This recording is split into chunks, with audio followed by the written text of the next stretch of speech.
Yoo yaa jenna jiruu jirtu alaamanni isaa namni maatiin waatiin maasiin nagaa jecha har'a keessummaa guddaa tokko of biraan qaba. Keessummaan kunis eenyu yoo jettan gottaka maal yoo yaa jenna naadatu. Keessummaa guddaa kanarra of biraan qaba. Keessummaan kun dhimmi isaanitti dhufaniif har'a akkamittiin akka diiviin guutamu nu agarsiisu jechuudha. Kanaaf nu hordofaan affeerraa keenyaa amma kallachumaan gara viidiyoo sanaa fi gara keessummaa keenyatti dabarsa. Galatoomaa. Jalqaba irratti ani kanatti dhaga'amu gammachuu guddaadha. Ani asirratti affeeramu osoo hin taane kan gammachiisu haalli asitti jalqabdee jirtu baay'ee na gammachiisee jira. Appreciate gochuu kanan barbaadu yeroo baay'ee afaanota warreen akka Ingiliffaa warreen akka Amaariffaatiin waan barbaanne soosii argachuu dandeenya. Garuu lammii shoo tuu kan jedhu kun immoo adda godhu namoonni afaan Amaariffaa fi afaan Ingiliffaa rakkisuuf teekinooloojii bifa salphaa ta'een akka lammiin keenya access gochuu danda'utti afaan Oromootti jijjiirtee yaaddee irratti hojjechuu keetiif galanni kee guddaadha. Sagantaa bareedaa eegalteetta kanaaf jalqaba irratti galatoomi siin jedha. Ulfaatti aansuudhaanii waan beektu irraa sheer godhi namaaf qoodi jettee naaf feeruu keetiif illee baay'ee siin galateeffadha. Galatoomi guddaa.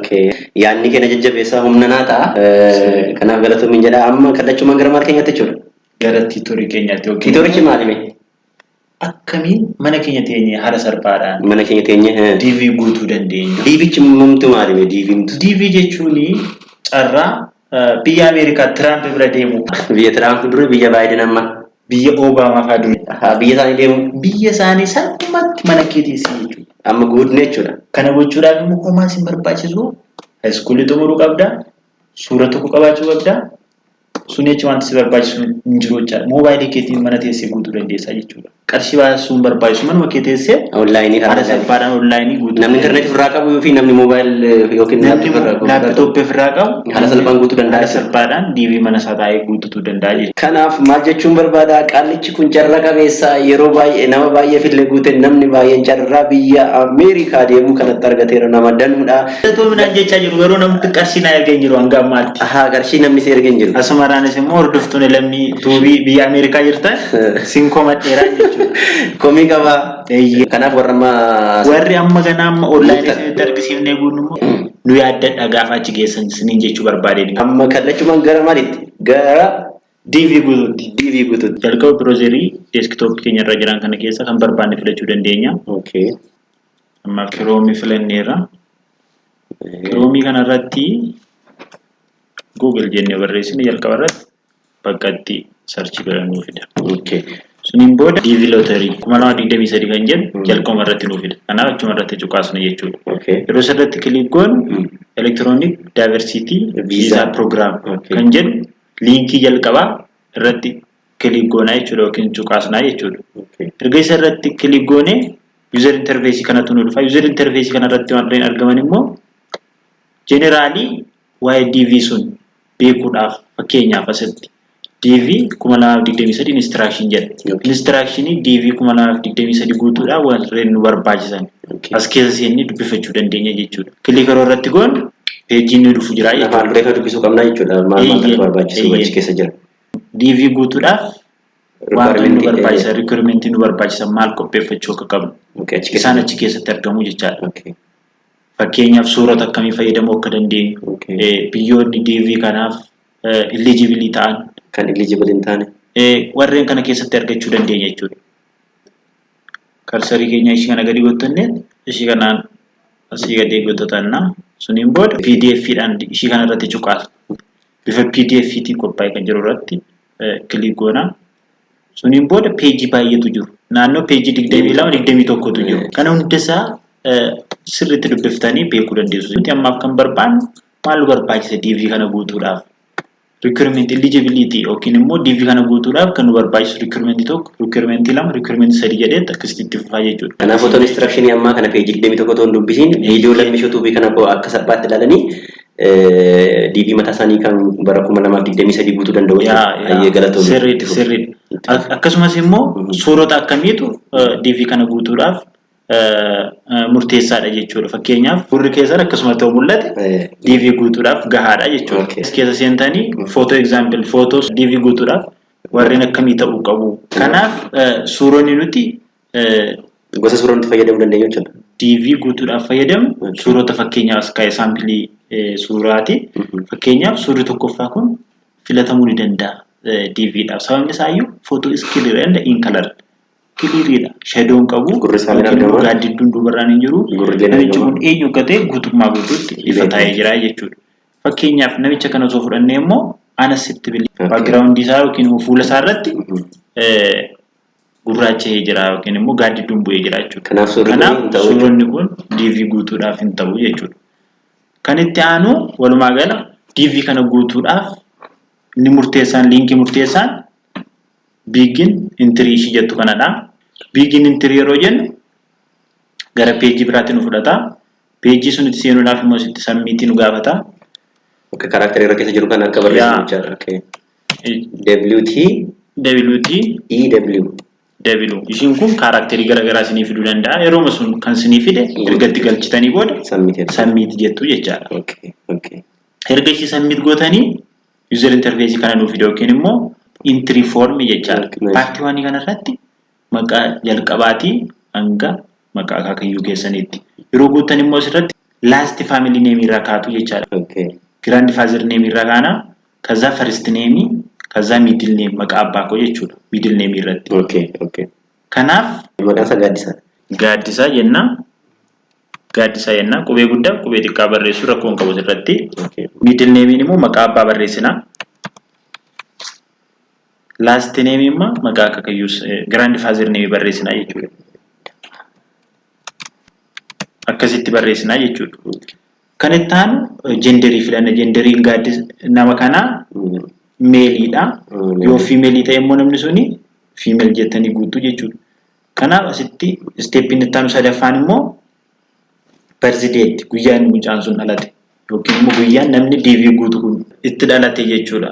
Ji'a fakkeenyaaf namni nuti guutaaf jiru kun ji'a arfaffaa keessa dhalate guyyaan isaa immoo guyyaa 25dha. Akka warra alaatti guunna waan ta'eef 1994 jechuudha.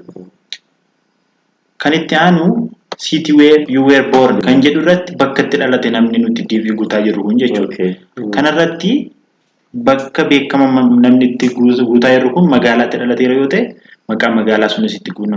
Magaalaatti dhalanne bakka beekamne tokkotti dhalateera yoo ta'e immoo asitti booksiin nu kennamee jirtu booksii kana tiikuu ni darbuu dandeenya jechaadha. Barsiisitii aannaa hin jennee guutnee dabaruu dandeenya.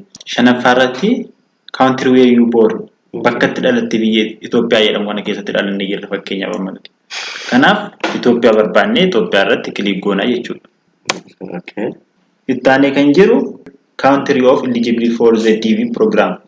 DV programii fakkeenyaaf biyyoonni DV kana guutuudha eligibility ta'an biyyoonni dhorkamanidha hin jiru fakkeenyaaf akka Bangladesh, China.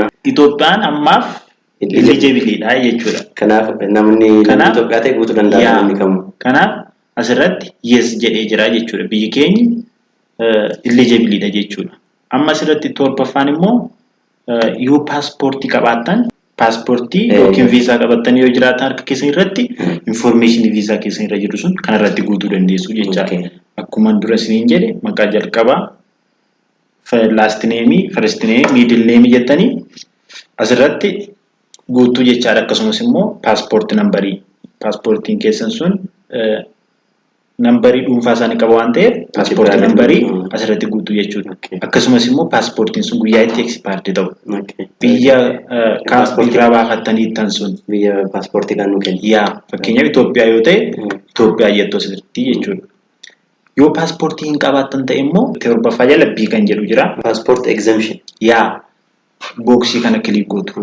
I am not required to submit passport information because passport information isa torbaffaa irratti jenne kana submit gochuu hin danda'u. Sababni isaa iyyuu sababoota jalatti tarreeffamanii jiru tokko lama sadii jedhaniitu.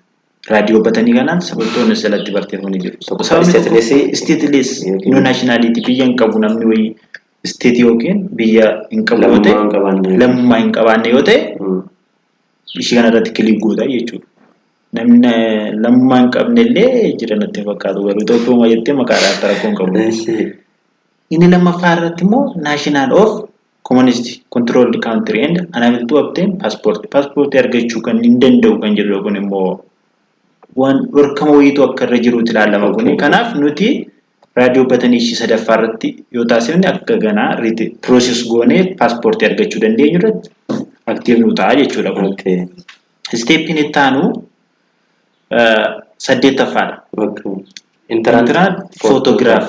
Bakka itti suurota eligibility ta'an paaspoortii guutuudhaaf jennee isinitti argisiise kana bakka itti galchinu jechaadha. Suurri nuti keessa galchinu kun immoo piikselii 600 hojjaan isaa 600 dalgeen isaa 600 yookiin immoo hayitiin illee wayitiin illee 600 kan ta'edha yookiin immoo paaspoortii saayizii yookiin viizaa saayizii faana wal fakkaachuu qaba jechuudha malee ni godhan. 600 ta'uu qaba jechuudha. Saayiziin suura suni hojjaan illee 600 dalgeen illee 600. Sammuu maal goonii gochuu dandeenya?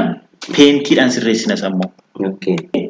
Agne peentii keenya erga banannee irratti edit goonee sirreeffachuu dandeenya. Suura edit gochuu barbaanna abdul goonaa jechuudha. Suura saayizii isaa sirreessuu dandeenya yookiin immoo hayitii isaa fi wayitii isaa hojjaa isaa fi dalgee isaa suura sirreessuu dandeenya barbaanne sun peentingiidhaan sirreessuu dandeenya jechuudha.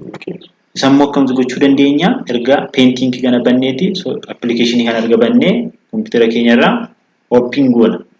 Open kan goonu bakka dura suura keewwanne sun jechuudha. Suurri nuti qabnu deeskitooppii irraati. Deeskitooppii irraa suura jiru ni fudhannaa jechuudha. Suura deeskitooppii irra jiru erga fudhannee resize goona siitii. Resize kan jettu asitti jirti. Resize irratti kilik goona. Resize kana irratti percentage jedhee jira jalqaba. Ishii kana pixelitii jijjiiran. Pixelitii jijjiiran horizontaalii dalgee isaa jechuudha akkasuma vertikaalii hojjaa isaa jechuudha. Kun lamaanuu maal ta'uu qaba jennee 600 ta'uu qaba jenne. Instructionii sun yoo dubbiftan jiraattan achi keessaa argachuu dandeessu jechaadha. Kan ammoo ratio ishii kana wal qixxeessuuf maintain aspect ratio kan jedhu asitti tiik taate jirti ishii balleessitu. Ishii osoo balleessuu baannee fakkeenyaaf asitti 600 jennee ofii gatiitti kennaa jechuudha. Vertikaalii ofii isaatti gatii kenna. Kanaaf maintain aspect ratio kan jedhu kana tiikoo goone immoo ofii keenya kennuu dandeenya jechuudha. Value vertikaalis horizontaalis ofii keenya kennuu dandeenya jechuudha. Suniin booda okay jenna. Kanaaf suurri kun ta'ee jira jechuudha. Kan ammoo maal goona? Save goona deebifnee suura sun. Asitti faayil nee barreessina AA jechuu dandeenya. Suniin booda save goona. Save erga goonee bakka keenyatti as deebinaa jechuudha. Choose new photo kan jedhutti deemna. Choose photo suurri amma nuti edit goone yookiin immoo sirreessine kun eessa jira? AA jedhee desktop irra jira. Suura AA jedhee desktop irra jiru file name AA jedhu kana inni open goona suurri sun dhufee as nu galaa jechuudha. Suurri sun as nu galee step kana xumurreedha jechuudha walumaa gala isaa jiru.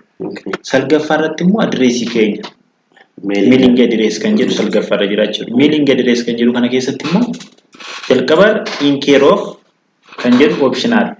Addressii nuti qabnudha isa warra optional jedhu dhiisuu dandeenya. Address line number 1 kan jedhu irratti namni DV guuttachaa jiru bakka jiraatu addressii tokkoffaa. Addressii lammaffaa illee akka optionaliitti achis deemuu danda'a namni kun kan jedhu jechuudha. Kanaaf asirratti maal jennee barreessinaa? Shaambuu jennee barreessuu dandeenya jechuudha. Address line 2 namni kun Finfinnee fi Shaambuu gidduu deddeebi'ee hojjeta. Kanaaf Finfinnee jennee guutuu dandeenya jechuudha. Erga akkas goonee bakka namichi jiraatu magaalaa guddaa naannoo sanitti argamtu. Yoo Shaambuu jiraata yeroo baay'ee ta'e Shaambuu taasifna magaalaa. Yoo Finfinnee jiraata ta'e immoo bakki jireenya yookiin immoo ID isaarra kan jiru jechuudha. Kanaaf Shaambuudha jechuu dandeenya jechuudha. Kan ammoo district kan mataa isaanii guuttatu jechuudha. Kan dhuunfaa keessanii fakkeenyaaf asitti bakka Shaambuu jedhu kanatti Amboo guuttachuu dandeessaa, Harargee guuttachuu dandeessaa, Shashamannee jettee bakka jiraatu jechuudha. I kanarratti kan argamu warreen kana guutuu dandeessa jechuudha. Adreesii kee fakkeenyaaf Shaambuu Oromiyaa keessatti argamti. Oromiyaan immoo Itoophiyaa keessatti argamti. Akkasitti guutuu dandeenya jechuudha. Kan itti aanu postal code or zip code. Postal code or zip code yoo qabaattan lakkoofsa poostaa keessan yookiin zip keessan as gashuu dandeessu. Lakkoofsa poostaa mataa isaanii yoo qabaatan yoo qabaattan jechuudha. Yoo hin qabdan ta'e immoo no postal code or zip code kan jedhu booksiin asirratti cheekgochuu qabna jechuudha. Cheekgoon yookiin tiiggoona jechuudha asitti. Namni kun adireesii isaa akka guunne kun immoo biyya kam keessatti argama kan jedhullee Shaamboo Oromiyaa Minaamin kan jenne Itoophiyaa keessatti argama jechuudha. Kanaaf Itoophiyaa guunna adireesii isaati. Kan biraa country where you live today. Har'a eessa jiraattaa? Isa jedhu Itoophiyaa keessa jiraatee guutaa jira. Fakkeenyaaf namni tokko dhaloonni isaa Oromiyaa Itoophiyaa ta'ee yoo hojiitiif Keeniyaa deemuu danda'a, Jibuuti deemuu danda'a. Akka tasaa ta'ee internet kaaffee naannoo Jibuutiitti argamu keessa taa'ee guutaa jira yoo ta'e Jibuutii jiru sun har'a bakka jiru Jibuutii jettee guutuu dandeessa jechuudha. Kanaaf maamila keenya kana Itoophiyaa guunneerra. Yaa kan itti aanu phone number kan jedhu phone numberii optionaalidha dhiisuulee dandeenya. Asirratti yoo barbaadan lakkoofsa bilbilaa guutuu dandeessu.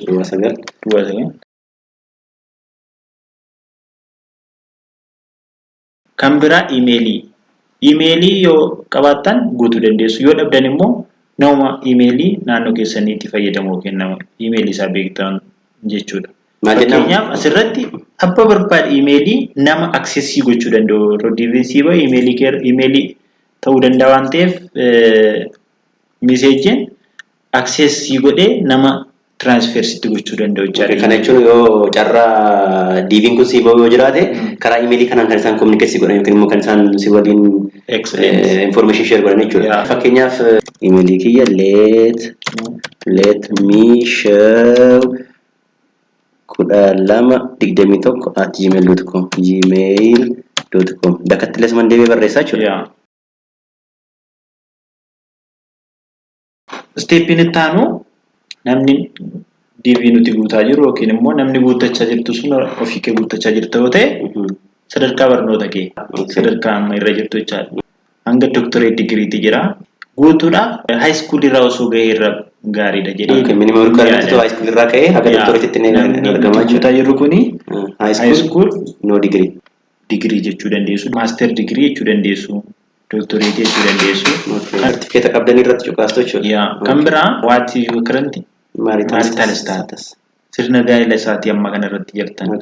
Fakkeenya namni amma nuti guunnee jirru kun unmarried yoo hin fuune yoo ta'e unmarried kana irratti raadiyoo batanii kana irratti kilik goona. Fuudheera yoo ta'e immoo warreen kana dubbifnee akka information isaatti hunda isaa bakkuma nu barbaachisetti namni nuti guutaa jirru yookiin immoo ati ofii kee guuttachaa jirta yoo ta'e isa kam wanta ilaallatu irratti kilik goota jechuudha. Fakkeenyaaf saampiliidhaan namni nuti amma guutaa jirru kuni unmarried yookiin immoo hin fuune jechuudha. In case of this married kan jedhu kana keessatti warreen kana yoo filattanii suura haadha manaa keessanii qabaachuu qabdu. Yoo daa'ima qabaattan suura daa'ima keessanii qabdu. Tooma fakkeenyaaf married kan jedhu kana irratti kilik taasifne suura haadha manaa keenya nu gaafata stepii. Suura daa'imaa gaafata jechuudha. Suura daa'ima keenya nu gaafata. Akkama guutuu qabna sanallee jechuudha. Lakkoofsa daa'imaa nu gaafata waan ta'eef lakkoofsa daa'imaa yeroo galchinu suura daa'ima keenya nu gaafata jechuudha. Kan itti aanu kun number of children kan jedhu kuni married kan jedhu irratti warra fuudhee fedha jechuudha. Warra fuudheef warra heerumee fedha sun. Kanaaf dugungura hin qabnu jedhee yaada hanga ammaa erga kana xumurree continue kan jedhu kana irratti kilik goona jechuudha. Suniin booda carraa nuuf kenna. Erga kana continue taasifnee illee check godhadhaa jechuu isaati fakkeenyaaf. Neemiin kee sirriidha. Last name irra kaatee jechuudhaaf akkasitti carraa nuuf kenna jechuudha.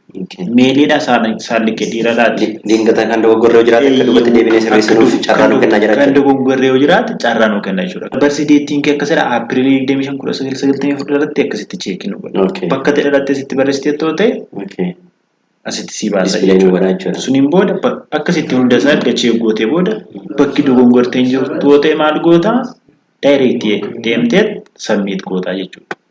Submit taasifta daayireektii deemtee. Akkasitti nu dhufa jechuudha. Wanti nuti guunne sun confirmationaan ni dhufeera jechuudha. Success ta'eera jechuudha. Intirii nuti gochaa turre received ta'eera, success ta'eera. Suniin booda database isaanitti seeneera jechuudha. Database warra DV lottery sunitti seeneera jechuudha. DV kana immoo ilaallachuu kan dandeenyu confirmation number kan jedhu sitti ergamee jira kunoo lakkoofsi 20 jedhee kan ka'u kun confirmation numberiin nuuf ergameera. Kanaaf lakkoofsa confirmation number kana yoo hin keewwanne print goone hin keewwanne gaafa DV kun guutamee dhumee gaafa check godhaan nu jedhan sana akkamitti akka check gochuu dandeenyu hin qabaannu yookiin immoo jarri sun yoo darbine illee carraa darbuu yoo arganne illee darbitanii yookiin bitatan itti nuun hin jedhan jechuudha. Bilbila isaanii bilbila yookiin email isaanii godhan hin jiru jechuudha. Hin jiru. Karaa jalqaba nuti maal gochuu qabna? Confirmation number isheetu kana keewwanne karaa kanaan seenne year of birth nu gaafata, confirmation number nu gaafata, year of birth nu gaafata. Itti deebinee ilaalla page sunitti. Erga kana nu gaafatee booda filatamuu dhabuu keenya gaafa check godhannu warreen kun murteessaadha jechuudha. Save gochuudhaaf print kan jettu kana sitti argaa jirtu. Print kan jettu sirratti jirti, print kan jettu kana irratti click goona. Destination kan jedhu jedhas. Destination kan jedhu kana jijjiira siiti. Save as PDF. Save gochuu dandeenya. Save as PDF jennee save gochuu dandeenya jechuudha. Save kan jettu iddoo kanatti argamti. DV 2023 jettanii maqaa kamillee kennuufii dandeessu asirratti. Suniin booda bakka itti save godhannu fakkeenyaaf desktop irratti taasisuu dandeenya. Hin filannaa jechuudha. Kanaaf bakki kun isinii taa'eera. Kana keewwattanii gaafa DV raabchaasuun gaafa ga'u DV lottery 2023 jennee barreessina. Suniin booda page uma jalqaba ittiin seenne sun keessa seennaa. Page jalqaba ittiin seenne sun keessa erga seenne DV interest check kan jedhu jira jechuudha. Kanaaf check start kan jedhu jira jechuudha. Continue erga jennee asitti nu gaafata ofiisaayyuu. Lakkoofsa confirmation number waraqata keenya irra jiru yookiin paper keenya irra jiru sun inni nu kenna jechuudha. Achirra jira. Asirratti guunnaa jechuudha. Last name kan biraa year of birth erga weene authentication namichi kana check gochaa jiru kun authenticate ta'uu qaba. Wantoota sitti karakteerisitti nu kennamte kan as keessatti erga guunnee booda submit jennaa jechuudha. Kanaaf waraqanni sila yookiin immoo pagein sila nu ergame PDF asirratti asumarra jira kun confirmation number ishii kana siiti copy gooneet paste gochuu dandeenya jetti. Bara dhaloota keenya copy goone paste gochuu dandeenya yookiin barreessuu dandeenya. Akkasumas immoo maqaa abbaa keenyaa nu gaafata. Warreen kanarratti guunnee submit goona sun erga galchinee booda sanaan booda filatamuu dhabu keenya nutti himaa jechuudha. Sirraan check goona. Kana fakkaata xumurreerra lammiin na affeertee akkan waan beeku share godhuuf waan affeertee guddaa isin galateeffadha. Akkasumas immoo wantoota teekinooloojii waliin wal qabatan waan lammiin jalqabe kana hundi keenya support goonu subscribe share like goonu jedha. Akka viidiyoo keenya irraa barattan abdii guddaa qabna. Yeroo gaarii isiniif haa ta'u galatoomaa. Bye.